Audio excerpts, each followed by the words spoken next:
কয়েক বছর আগের একটা ছাই বুধবারের কথা মনে আছে। কপালে ছাই নিয়ে গির্জা থেকে বেরিয়েছিলাম, কিন্তু আমার হৃদয় আমার ত্বকের ধুলোর চেয়েও ভারী মনে হচ্ছিল। যে আমাকে আঘাত করেছে তার প্রতি আমার একটা ঘৃণা ছিল।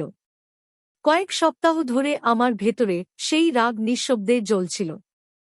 কপালে ছাই হঠাৎ করে একটা আধ্যাত্মিক মানচিত্রের মতো মনে হচ্ছিল। ঈশ্বর যেন বলছেন, তুমি এখানে আছো, কিন্তু এখানে তোমার স্থান নেই। সেই মুহূর্তে আমি বুঝতে পারলাম যে আমি আমার নিজের তৈরি এক দূর দেশে ঘুরে বেড়াচ্ছি, গর্ব, তিক্ততা এবং আহত অহংকারের জায়গা। আজকের সুষমাচারের ছোট ছেলের মতো আমারও নিজের কাছে আসা দরকার। কখনো কখনো আমরা লেন্টকে একটি আধ্যাত্মিক প্রতিযোগিতার মতো দেখি। মিষ্টি ত্যাগ করো, আরও উপবাস করো, আরও প্রার্থনা করো, আরও কিছু করো। কিন্তু আজ সুষমাচার আরও গভীর কিছু প্রকাশ করে। লেন্ট মূলত জিনিসপত্র ত্যাগ করার বিষয় নয়, এটি জেগে ওঠার বিষয়। ছোট ছেলেটি টাকার চেয়ে বেশি হারিয়েছে। সে তার নিজেরত্ব হারিয়ে ফেলেছে।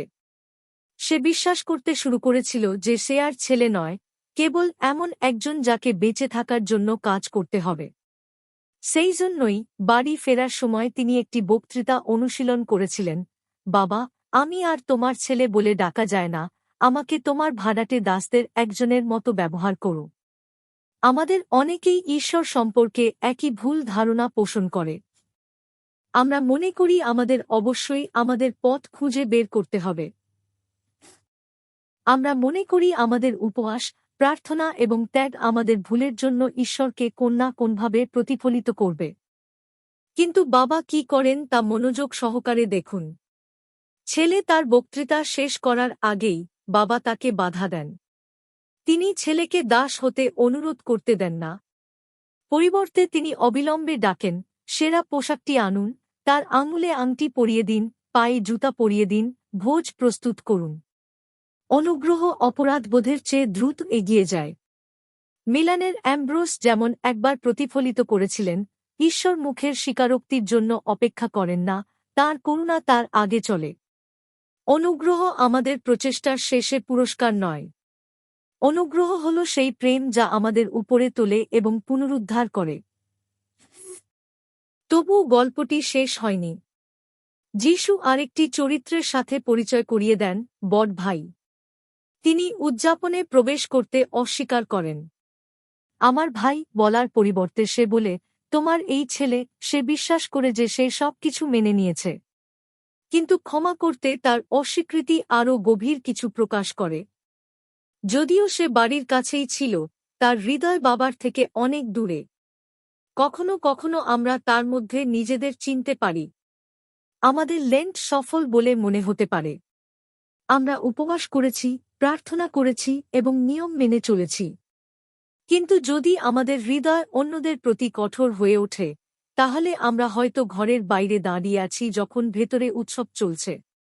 জন ক্রিসোস্টম সতর্ক করে দিয়েছিলেন যে, যদি আমরা একে অপরকে বিচারের সাথে গ্রাস করি, তাহলে খাবার থেকে উপবাস করা অর্থহীন।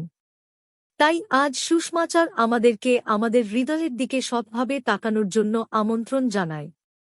আমাদের হাত কি বড় ভাইয়ের মতো শক্ত করে ধরে আছে, আমাদের অভিযোগ এবং ন্যায্যতার বোধকে শক্ত করে ধরে আছে, নাকি ছোট ছেলের মতো খালি করুণা পেতে প্রস্তুত?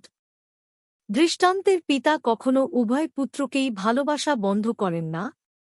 যে লজ্জায় ফিরে আসে তার সাথে দেখা করতে তিনি দৌড়ে যান, এবং যে রাগে বাইরে দাঁড়িয়ে থাকে তার সাথে তিনি অনুরোধ করতে বেরিয়ে যান। এটা ঈশ্বরের হৃদয়। পিতার ঘরের দরজা সর্বদা খোলা থাকে। বারান্দার আলো সর্বদা জ্বলে থাকে। করুণার উৎসব সর্বদা প্রস্তুত থাকে।